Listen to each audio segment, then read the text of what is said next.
Halo teman-teman, Assalamualaikum warahmatullahi wabarakatuh. Saya Niko Prastio dari Prodi Pendidikan Sejarah. Nah, di dalam video kali ini saya akan membahas tentang perbedaan pengukuran, penilaian, serta evaluasi. Bagaimana pembahasannya? Kita langsung bahas dalam video yang singkat kali ini ya teman-teman. Dimulai dari pengukuran terlebih dahulu. Pengukuran atau measurement. Pengukuran dapat diartikan sebagai proses untuk menentukan luas atau kuantitas sesuatu. Nah, dengan pengertian lain, pengukuran adalah suatu usaha untuk mengetahui keadaan sesuatu seperti adanya yang dapat dikuantitaskan. Hal ini dapat diperoleh dengan jalan tes atau cara lain. Nah, contohnya yaitu dengan jalan tes. Tes itu maksudnya ketika kita ingin masuk ke suatu perguruan tinggi, nah itu dimana kita nanti harus diukur dulu, diukur kemampuan kita melalui tes tersebut. Nah, tesnya bisa dalam bentuk lisan dan juga dalam bentuk tertulis. Nah, itu jadi pengukuran sebuah pengertian serta contohnya. Nah, kita langsung lanjut ke penilaian. Jadi penilaian atau asesmen hasil belajar merupakan komponen penting dalam kegiatan pembelajaran. Upaya meningkatkan kualitas pembelajaran dapat ditempuh melalui peningkatan kualitas sistem penilaiannya.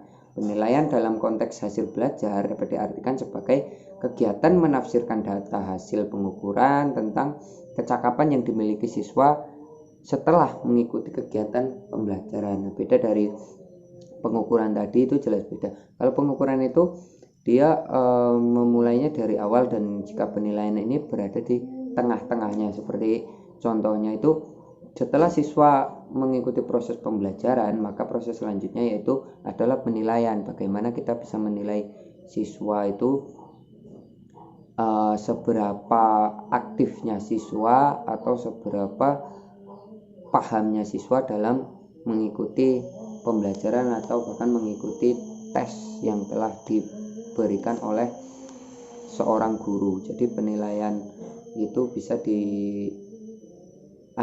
itu menilai atau menilai hasil apa yang didapat oleh siswa setelah mengikuti pembelajaran.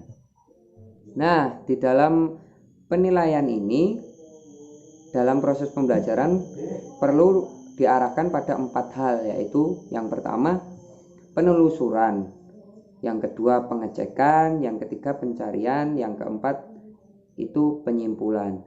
Dari penelusuran yaitu kegiatan yang dilakukan untuk menelusuri apakah proses pembelajaran telah berlangsung sesuai yang direncanakan atau tidak. Nah, yang kedua pengecekan yaitu untuk mencari informasi apakah terdapat kekurangan-kekurangan pada peserta didik selama proses pembelajaran atau tidak. Yang ketiga pencarian yaitu untuk mencari dan menemukan penyebab kekurangan yang muncul selama proses pembelajaran yang sedang berlangsung. Yang keempat, yang terakhir, penyimpulan, yaitu untuk menyimpulkan tentang tingkat pencapaian yang diperoleh peserta didik itu sendiri. Jadi itu isi dalam penilaian ya teman-teman. Nah, yang selanjutnya kita langsung masuk ke evaluasi.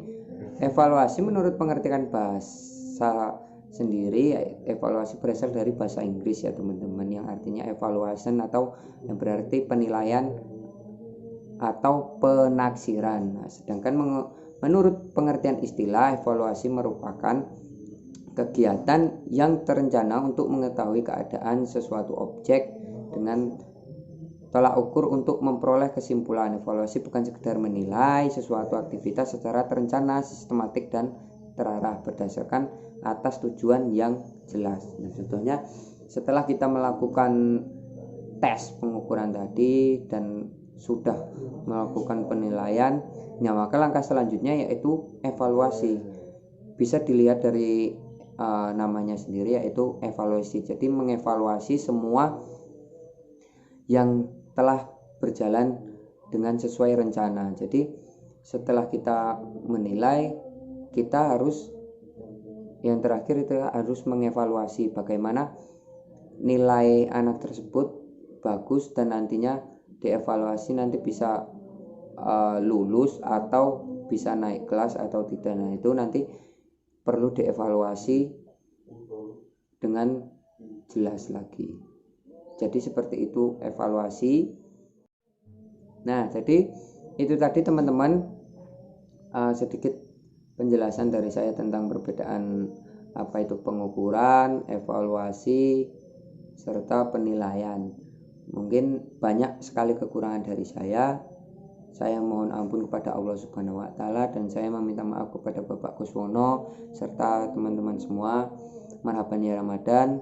Selamat berpuasa untuk teman-temanku semua yang menjalankan ibadah puasa. Sekali lagi saya mohon maaf jika penjelasan saya banyak kesalahan. Saya akhiri. Wassalamualaikum warahmatullahi wabarakatuh.